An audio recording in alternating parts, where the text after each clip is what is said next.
بسم الله الرحمن الرحيم. الحمد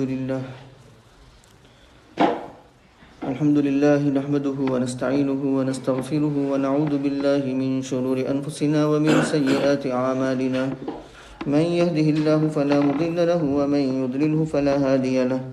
ونشهد أن لا إله إلا الله وحده لا شريك له. ونشهد أن سيدنا ومولانا محمدا عبده ورسوله صلى الله عليه وعلى آله وأصحابه وبارك وسلم تسليما كثيرا كثيرا. أما بعد فأعوذ بالله من الشيطان الرجيم. بسم الله الرحمن الرحيم. إن الذين فرقوا دينهم وكانوا شيعا لست منهم في شيء إنما أمرهم إلى الله ثم ينبئهم بما كانوا يفعلون. من جاء بالحسنة فله 10 أمثالها ومن جاء بالسيئة فلا يجزى إلا مثلها وهم لا يظلمون. آمنت بالله صدق الله مولانا العظيم وصدق رسوله النبي الكريم ونحن على ذلك لمن الشاهدين والشاكرين والحمد لله رب العالمين.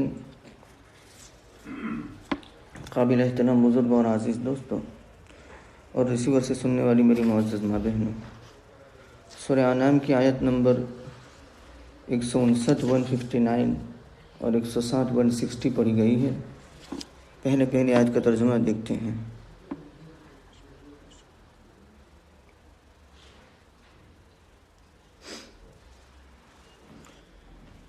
بے شک وہ لوگ جنہوں نے اپنے دین میں راہیں نکالی اور وہ بہت سے فرقے ہو گئے،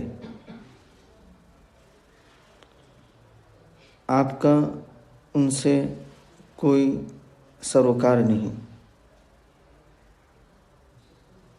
ان کا معاملہ اللہ ہی کے حوالے ہے. پھر ان کو بتلا دے گا وہ کام جو وہ کیا کرتے تھے. یہ آیت کا ترجمہ ہوا. سورہ انعام کے اندر عام طور پر مشرکین سے خطاب ہے اور ان کے سوال جواب کا ذکر ہے، اور ساتھ ہی ان کو یہ ہدایت کی گئی کہ اللہ تبارک و تعالیٰ کا راستہ وہ ہے جو قرآن کریم اور سنت رسول کہا جاتا ہے. یعنی اللہ کا راستہ وَأَنَّ هَذَا صِرَاطِي مُسْتَقِيمًا، تو وہ صراط مستقیم کیا ہے، اللہ تعالیٰ کا راستہ کیا ہے؟ تو کہا کہ وہ راستہ قرآن و سنت ہے. تو گویا اس وقت قرآن اور سنت رسول صلی اللہ علیہ وسلم کے اتباع میں نجات منحصر ہے، اس کے علاوہ کسی اور چیز میں نجات منحصر نہیں. یہاں تک کہ حدیث میں آیا، نبی کریم صلی اللہ علیہ وسلم نے یوں فرمایا، لو کان موسیٰ حیا لما وسعہ الا اتباعی، اگر موسیٰ علیہ السلام بھی زندہ ہو کر آ جائے تو ان کو میری اتباع کے بغیر چارہ نہیں. اور ہم اب سب جانتے ہیں کہ قرب قیامت نزول عیسیٰ، پچھلی مجلس میں عرض کیا گیا تھا قیامت کی علامات میں سے نزول عیسیٰ بھی ہے، عیسیٰ علیہ السلام کا نازل ہونا. تو عیسیٰ علیہ السلام بھی جب نازل ہوں گے تو اس وقت اتباع ہوگا شریعت محمدی کا صلی اللہ علیہ وسلم. جیسے پچھلے زمانوں میں پچھلے انبیاء کرام علیہ الصلاۃ والسلام تشریف لائے اور ان پر جو کتابیں اتری، تو اس وقت جو قومیں تھیں ان قوموں کی نجات کا مدار اپنے اپنے وقت کے نبی اور اس نبی پر جو کتاب نازل ہوئی تھی اس کے اتباع میں تھا. جیسے موسیٰ علیہ السلام، ان پر تورات نازل ہوئی، عیسیٰ علیہ السلام ان پر انجیل نازل ہوئی۔ اس کے علاوہ بہت سے انبیاء کرام علیہم الصلاۃ والسلام جو اپنے اپنے زمانے میں تشریف لائے، تو ان کے زمانے والوں کی نجات کا مدار یہ اس وقت کے جو بھی نبی تھے اس نبی کی اتباع اور اس نبی پر جو اسکرپچر، جو صحیفہ، جو کتاب نازل ہوئی اس کے اتباع میں تھا۔ تو اسی طریقے سے اب فائنل اور آخری نبی محمد صلی اللہ علیہ وسلم ہے، فائنل اور آخری کتاب قرآن کریم ہے۔ تو اب نجات کا مدار صرف اور صرف قرآن کریم اور سنت نبویہ صلی اللہ علیہ وسلم کی اتباع ہے۔ اس آیت میں سب سے پہلے تو یہ کہا گیا کہ جنہوں نے اپنے دین میں راہیں جدا نکالی اور الگ الگ فرقے ہو گئے، تو کہا کہ آپ ان سے بری ہیں، آپ کا ان سے کوئی سروکار نہیں ہے۔ اس کے بعد وعید کے طور پر یہ بیان کیا گیا کہ انما امرہم الی اللہ، یہ شدید وعید ہے کہ ان کا معاملہ اللہ کے حوالے ہیں۔ پھر اللہ تبارک و تعالیٰ ان کو بتلا دے گا جو کچھ وہ کیا کرتے تھے۔ اب یہ تفریق اور فرقے بن جانا جو اس آیت میں بیان کیا گیا ہے، اس سے مراد یہ ہے کہ اصول دین یعنی فنڈامنٹل جو ہے، اصول دین کے اتباع کو چھوڑ کر اپنی خواہشات اور خیالات کا اتباع کرنا، یا شیطان کے مکر و تلبیس میں آ کر کے دین کے اندر نئی نئی راہیں نکالنا، جن نئی راہوں کے متعلق، نئی چیزوں کے متعلق نبی کریم صلی اللہ علیہ وسلم نے یہ فرمایا۔ امی جان عائشہ صدیقہ غالباً حدیث کی راویہ ہیں کہ من احدث فی امرنا ھذا ما لیس منہ فہو رد، کہ جس نے ہمارے اس دین میں کوئی ایسی چیز ایجاد کی جس کا تعلق دین سے نہیں ہے تو وہ قابل رد ہے، وہ مردود ہے۔ تو یہ نبی کریم صلی اللہ علیہ وسلم نے فرمایا۔ تو اصول دین کو چھوڑ کر کے اپنی خواہشات اور خیالات کا اتباع کرنا، شیطان کے مکر اور تلبیس میں آ کر کے اپنی طرف سے دین کے اندر نئی نئی باتیں ایجاد کرنا۔ روایت میں آتا ہے نبی کریم صلی اللہ علیہ وسلم نے فرمایا کہ لَيَأْتِيَنَّ عَلَىٰ أُمَّتِي كَمَا أَتَىٰ عَلَىٰ بَنِي اسرائیل، یعنی میری امت پر بھی ہو بہو ایسے احوال آئیں گے جیسے بنی اسرائیل پر آئے۔ کہ بنی اسرائیل یہاں تک کہ کیسے احوال، جیسے ایک جوتا دوسرے جوتے کے برابر ہوتا ہے، تو ایسے ہی احوال میری امت پر آئیں گے۔ اس کے بعد مثال دی کہ یہاں تک کہ بنی اسرائیل میں اگر کسی شخص نے اپنی ماں سے علانیہ بدکاری کی ہوگی تو میری امت میں بھی ایسے لوگ ہوں گے کچھ جو اپنی ماں سے علانیہ بدکاری کریں گے۔ لیکن یہاں ایک ملحوظہ ہے کہ یہاں ماں سے مراد سوتیلی ماں ہے، کیونکہ نسبی ماں اور سگی ماں جو ہوتی ہے وہاں شرعی ممانعات کے علاوہ طبعی کراہت بھی ہوتی ہے، طبعی اعتبار سے بھی گوارا نہیں کرتا انسان، تو یہاں سوتیلی ماں مراد لی ہے۔ شراح نے اس کی توضیح کی ہے۔ بہرکیف تو ایسے حالات اس امت پر بھی آئیں گے۔ اس کے بعد آپ علیہ الصلاۃ والسلام نے یہ فرمایا کہ بنی اسرائیل 72 فرقوں میں بٹ گئے تھے اور میری امت 73 فرقوں میں بٹے گی۔ اس کے بعد آپ نے فرمایا کہ کلہم فی النار الا واحدہ، سب کے سب دوزخ میں جائیں گے سوائے ایک کے۔ صحابہ کرام رضوان اللہ تعالی علیہم اجمعین نے پوچھا من ہی، وہ کون سی جماعت ہے، یعنی وہ کون سا فرقہ ہے جو جنت میں جائے گا؟ تو نبی کریم صلی اللہ علیہ وسلم نے فرمایا ما انا علیہ و اصحابی، وہ کہ جس پر میں اور میرے صحابہ ہیں، وہ کہ جس پر میں اور میرے صحابہ ہیں، یعنی میرے اور میرے صحابہ کے طریقے کو جو اختیار کرے گا وہ جنت میں جائے گا۔ اسی لیے ایک دوسری روایت میں یوں آتا ہے نبی کریم صلی اللہ علیہ وسلم نے یوں فرمایا، ارباز ابن ساریہ رضی اللہ تعالیٰ عنہ حدیث کے راوی ہیں، وہ فرماتے ہیں کہ میری امت الگ الگ فرقوں میں بٹ جائے گی اور خواہشات کی راہیں وہ نکال لے گی، لیکن جو لوگ میرے اور میرے صحابہ کے طریقے پر ہوں گے وہ ناجی ہوں گے، وہ نجات پانے والے ہوں گے۔ اس کے بعد آپ نے یوں فرمایا کہ ایاکم ومحدثات الامور، کہ تم دین میں نئی نئی باتیں ایجاد کرنے سے بچتے رہو۔ تمسکو بہا، یعنی تم پر ایسے حالات آئیں گے، تم میں سے جو بھی میرے بعد زندہ رہے گا، من یعش منکم بعدی سیرا اختلافا کثیرا، تو بہت سے اختلاف دیکھے گا۔ تو اس وقت کیا کرنا چاہیے؟ تو آپ نے یوں فرمایا کہ فعلیکم بسنتی وسنتی الخلفاء الراشدین المہدیین، تو تم اس وقت میرے طریقے کو تھامے رکھنا اور خلفائے راشدین مہدیین کے طریقے کو تھامے رکھنا۔ تمسکو بہا، اس کو مضبوطی سے پکڑنا۔ عضوا علیہا بالنواجذ، کسی چیز کو مضبوطی سے تھامنے اور اس کو مضبوطی سے پکڑنے اور عمل کرنے کے متعلق یہ تعبیر ہے۔ عضوا علیہا بالنواجذ، یعنی اس کو اپنے دانتوں سے مضبوطی سے پکڑ کے رکھنا، کیونکہ دانت سے کوئی چیز مضبوطی سے پکڑی جاتی ہے تو وہ کوئی ہلا نہیں سکتا جلدی سے، تو گویا کنایا ہے اس بات سے کہ اس کو مضبوطی سے تھامے رکھنا۔ اس کے بعد آپ نے فرمایا کہ عضوا علیہا بالنواجذ، اس کو مضبوطی سے پکڑنا۔ وَإِيَّاكُمْ وَمُحْدَثَاتِ الْأُمُورِ، دین میں نئی نئی باتیں ایجاد کرنے سے بچتے رہنا۔ کیوں؟ فَإِنَّ كُلَّ مُحْدَثَةٍ بِدْعَةٌ، ہر نئی بات یہ بدعت ہے، اور وَكُلُّ بِدْعَةٍ ضَلَالَةٌ، اور ہر بدعت یہ گمراہی ہے، اور بعض طرق میں وَكُلُّ ضَلَالَةٍ فِي النَّارِ آیا۔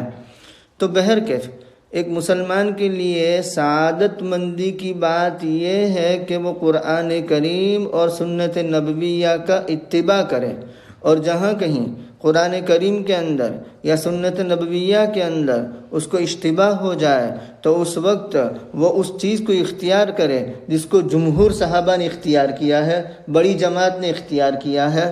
کیونکہ جماعت سے ہٹ کر کوئی ایسی رائے اختیار کی گئی جو جمہور سے الگ ہیں اور دوسری نصوص سے ٹکراتی ہیں تو اس کے لیے بہت خطرہ ہے کہ وہ بچل جائے گا اور راستے سے ہٹ جائے گا۔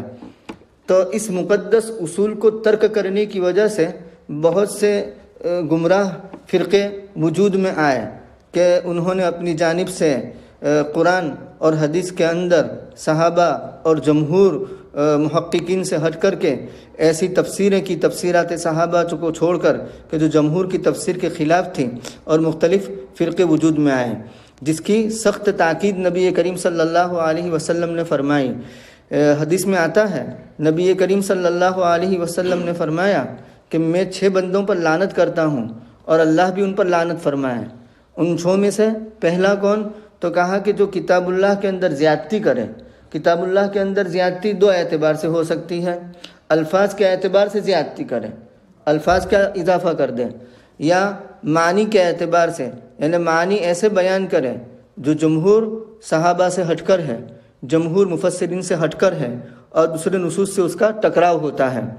نمبر 1 یہ، اور نمبر 2 تقدیر کا انکار کرنے والا، اس پر بھی اللہ رسول کی لعنت ہے۔ اور نمبر 3 جو زبردستی مسلط ہو جاوے، قابض ہو جاوے اقتدار پر، حکومت پر، کیوں؟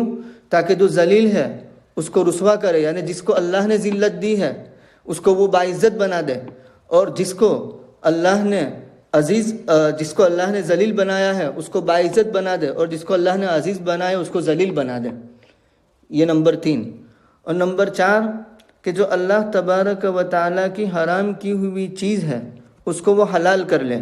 مثال کے طور پر حرم شریف کے اندر قتل و قتال کرنا حرام ہے تو وہ قتل و قتال کرے۔ حرم شریف کے اندر شکار کھیلنا حرام ہے، وہ حرم شریف کے اندر شکار کھیلنے لگے۔ اور نمبر 5 میری آل، میری اولاد اور میری عترت کی بے حرمتی کرنے والا، اس پر بھی اللہ رسول کی لعنت ہے۔ اور نمبر 6 میری سنتوں کو ترک کرنے والا، میری سنتوں کو چھوڑنے والا۔ تو یہ نبی کریم صلی اللہ علیہ وسلم کی جانب سے وعید ہے۔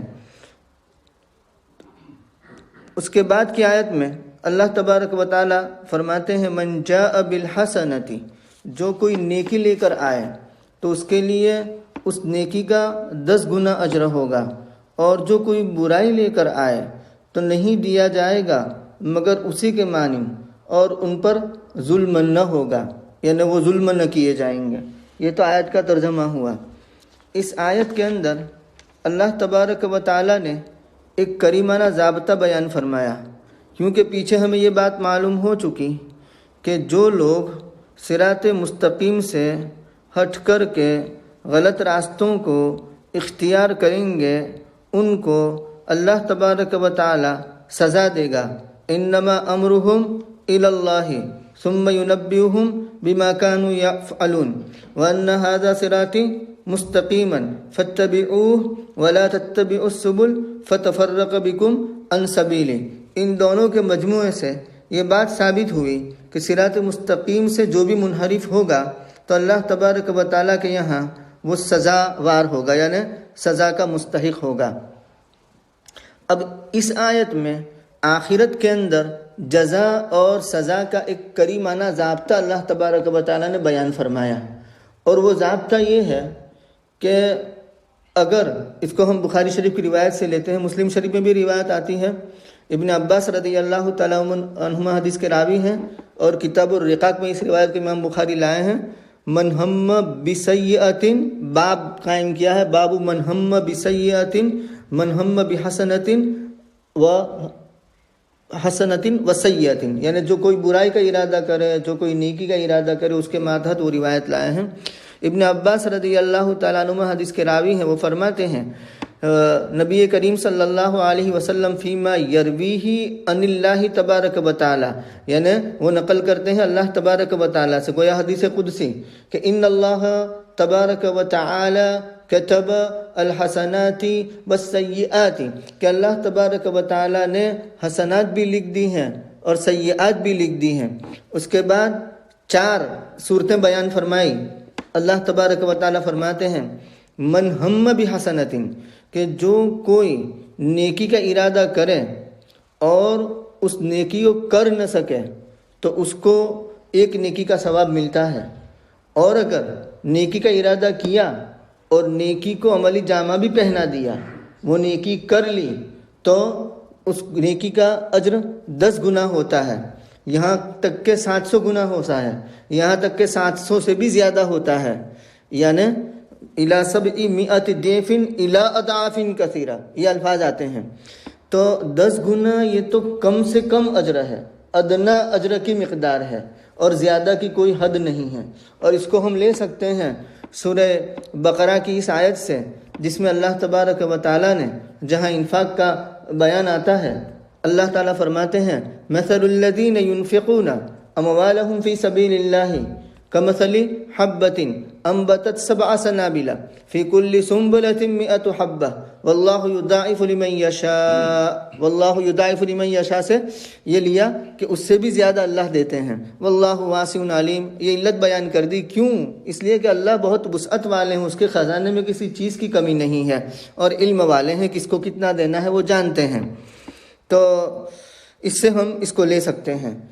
تو یہ 2 ہو گئے کہ نیکی کا ارادہ کیا، نیکی کر نہیں پایا تو 1 اجر، نیکی کر لی تو کم سے کم 10 گنا اجر، اور زیادہ سے زیادہ کی کوئی حد نہیں، 700 گنا اور اس سے بھی زیادہ ہو سکتا ہے۔ من ہم بسیئۃ، برائی کا ارادہ کیا لیکن خوف خدا سے وہ رک گیا، تب بھی 1 نیکی لکھ دیتے ہیں۔ یہ اللہ کا کتنا کرم ہے، برائی کا ارادہ کیا لیکن وہ رک گیا، خوف خدا سے اس سے باز آ گیا، رک گیا، تو اس پر بھی 1 نیکی کا اجر لکھ دیا جاتا ہے۔ اور اگر اس نے اس برائی کو کر لیا تو صرف اور صرف 1 ہی برائی لکھی جاتی ہے، صرف اور صرف، یہ اللہ کا فضل ہے۔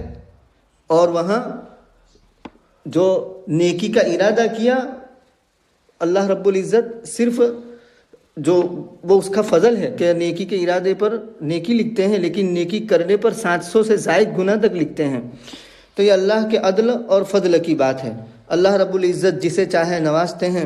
تو گویا کہ اللہ کا ایسا کرم، ایسا رحم اور ایسا فضل ہونے کے باوجود اگر کوئی شخص اس سے فائدہ نہ اٹھاوے تو وہی شخص ہو سکتا ہے جس نے اپنی ہلاکت کی ٹھان لی ہے، ورنہ اللہ تبارک و تعالیٰ تو چاہتے ہیں کہ میرے بندے کسی بھی طریقے سے نیکی کر کے جنت کے راستے پر پڑ جائے۔ تو یہ حدیث ہوئی جس سے یہ لیا جاتا ہے من جاء بالحسنۃ فلہ عشر امثالھا۔ ابو ذر کی روایت میں یوں آتا ہے، وہ بھی حدیث قدسی ہے، اللہ تبارک و تعالیٰ نے فرمایا کہ جو ایک نیکی کرے تو اس کو 10 گنا اجر ملتا ہے، اور جو کوئی ایک سیئہ کرے، برائی کرے، تو اس کا اجر یعنی اس پر صرف ایک ہی گناہ لکھا جاتا ہے۔ اس کے بعد اللہ تعالیٰ یوں فرماتے ہیں کہ اگر بندہ زمین بھر کر گناہ لے کر آئے گا، زمین بھر کر گناہ لے کر آئے گا تو لَأَتَيْتُ بِمَغْفِرَةٍ مِثْلَهَا، تو میں اتنی ہی مغفرت لے کر آؤں گا۔ یہ اللہ تبارک و تعالیٰ کا کرم ہے، اس کا فضل ہے، اس کا احسان ہے۔ اس کے بعد اللہ تبارک و تعالیٰ فرماتے ہیں کہ اگر کوئی بندہ ایک بالشت میری طرف بڑھتا ہے تو میں اس کی طرف ایک ہاتھ بڑھتا ہوں، یعنی اللہ کی رحمت اس کی طرف بڑی تیزی سے متوجہ ہوتی ہے۔ ہاتھ تشبیہ لینا کی یہاں ضرورت نہیں ہے۔ اور کوئی میری طرف ایک ہاتھ بڑھتا ہے، ایک زیرہ بڑھتا ہے، تو میں اس کی طرف 2 زیرہ بڑھتا ہوں۔ اور اگر کوئی میری طرف دوڑتے ہوئے آتا ہے تو میں اس کی طرف دوڑتے ہوئے جاتا ہوں، مطلب میری رحمت بہت تیزی سے اس کی طرف متوجہ ہوتی ہے۔ اس حدیث قدسی میں بھی نیکی پر 10 گنا اجر کا بیان آیا، لیکن یہاں جو نیکی پر 10 گنا اجر کا بیان ہے یا برائی پر اسی کے مانند جو بدلہ ہے، تو اس میں غور کرنے کی بات یہ ہے، مفسرین نے اس کی طرف اشارہ کیا ہے کہ اللہ تعالیٰ نے من عمل بالحسنۃ نہیں فرمایا، بلکہ من جاء بالحسنۃ فرمایا۔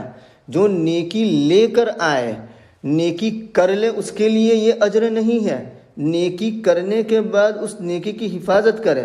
مطلب یہ ہے کہ نیکیاں کر لی اور اس کے بعد موت آنے کے وقت تک وہ نیکیاں باقی رہے۔ اسی طریقے سے گناہ کر لیا اور وہ گناہ موت کے آنے کے وقت تک باقی رہا تو پھر اس کو سزا ملے گی اور پہلی صورت میں اس کو نوازا جائے گا۔ لیکن اگر موت کے آنے سے پہلے اگر اس نے کچھ ایسے کام کر لیے کہ جس کی وجہ سے نیکیاں حبط ہو گئی، نیکیاں ضائع ہو گئی، تو پھر اس کو وہ اجر ملے گا نہیں۔ مثال کے طور پر کفر اور شرک، یہ تو ایسا عمل ہے کہ اس سے ساری ہی نیکیاں حبط ہو جاتی ہیں اور سارے ہی اعمال اس کے ضائع ہو جاتے ہیں۔ اور کچھ اعمال ایسے ہیں کہ یعنی کچھ گناہ ایسے ہیں کہ ان کچھ گناہوں کے ارتکاب کی وجہ سے کچھ اعمال ضائع ہو جاتے ہیں، جس کا اشارہ ہمیں قرآن کریم سے ملتا ہے کہ لا تبطلوا صدقاتکم بالمن والاذى، کہ تم اپنے صدقات کو باطل مت کرو، وائڈ مت کرو، ضائع مت کرو۔ کیسے؟ من، احسان جتلا کر کے، کسی کی خدمت کی اور احسان جتلا دیا، کسی کو کچھ دے دیا اور احسان جتلا دیا، والاذى، اور تکلیف پہنچا کر کے، ضائع مت کرو۔ تو اس سے معلوم ہوا کہ صدقات باطل ہو جاتے ہیں من اور اذى سے، احسان جتلانے سے اور ایذا رسانی سے۔ اسی طریقے سے روایت میں یوں آتا ہے کہ اگر کوئی شخص مسجد میں دنیاوی باتیں کرتا ہے تو اس کی نیکیاں ایسے ہی ختم ہو جاتی ہے جیسے آگ کے ذریعہ یعنی سوکھی لکڑی راکھ ہو جاتی ہے، بھسم ہو جاتی ہے، تو آگ جیسے سوکھی لکڑی کو جلا دیتی ہے، ویسے ہی ہماری نیکیوں کو مسجد میں باتیں کرنا، دنیاوی باتیں کرنا، یہ نیکیوں کو ضائع کر دیتا ہے۔ تو اس سے معلوم ہوا کہ نیچے درجے کی بھی کچھ ایسے گناہ ہے کہ جن گناہوں کی وجہ سے ہماری نیکیاں ضائع ہو جاتی ہیں۔ مسجد میں نوافل پڑھے، قرآن کریم کی تلاوت کی، ذکر کیا، اور اس کے بعد مسجد میں دنیاوی باتیں کرنے لگے، تو یہ سارے نوافل اور یہ سارا ذکر اور یہ سارا جو تلاوت کی ہے وہ ضائع ہو گئی۔ تو معلوم ہوا کہ نیکیوں کو کرنے کے بعد اس کی حفاظت بھی کرنا، اسی لیے تعبیر کیا ہے، من جاء بالحسنۃ، من عمل بالحسنۃ نہیں۔ تو اسی طرح گناہ کو بھی سمجھ لیا جائے کہ اگر موت کے وقت تک وہ اس گناہ پر باقی رہا اور توبہ نہیں کی تو اس کو سزا دی جائے گی، لیکن موت سے پہلے اگر اس نے اس گناہ سے توبہ کر لی، استغفار کر لیا، اللہ کے سامنے معافی تلافی کر لی، تو پھر یہ ضابطہ اس کے لیے نہیں ہوگا۔ خود توبہ ایک اچھا فعل سمجھا جائے گا، ہو سکتا ہے کہ اللہ رب العزت اس پر بھی اس کو نواز دے اور اجر دے۔ تو من جاء بالحسنۃ، جو نیکی لے کر آئے تو اس کے لیے 10 گنا اجر ہوگا، اور جو برائی کرے تو نہیں دیا جائے گا مگر اسی کے مانند، یعنی برائی کا بدلہ صرف ایک برائی لکھی جاتی ہے، 10 نہیں، ورنہ وہاں اس کا تقاضا تو یہ تھا، کمپیریزن کا تقاضا تو یہ تھا کہ وہاں 10 گنا اجر ملا تو یہاں 10 گنا اس کی برائی لکھی جاتی، لیکن ایسا نہیں ہے۔ وَهُمْ لَا يُظْلَمُونَ، اور اللہ تبارک و تعالیٰ کے یہاں یہ ضابطہ ہے کریمانہ، اور ساتھ یہ چیز بھی ہے کہ کسی پر ذرہ برابر ظلم نہیں ہوگا۔ مطلب یہ ہے کہ اگر کسی نے نیکی کی ہے اور وہ نیکی پر جو اجر ملنا چاہیے وہ گھٹا کر دے دیا جائے، ایسا نہیں ہوگا۔ یا نیکی کی ہے لیکن وہ نیکی کو دفتر میں شمار ہی نہیں کیا گیا، ایسا نہیں ہوگا۔ یا کسی نے گناہ کیا ہے اور گناہ کو بڑا چڑھا کر کے لکھا جائے، ایسا نہیں ہوگا۔ گناہ کی اتنی ہی سزا دی جائے گی جو مقرر ہے، اس میں اضافہ نہیں ہوگا۔ تو اللہ تبارک و تعالیٰ کے یہاں ان پر ظلم نہ ہوگا۔ الحمدللہ۔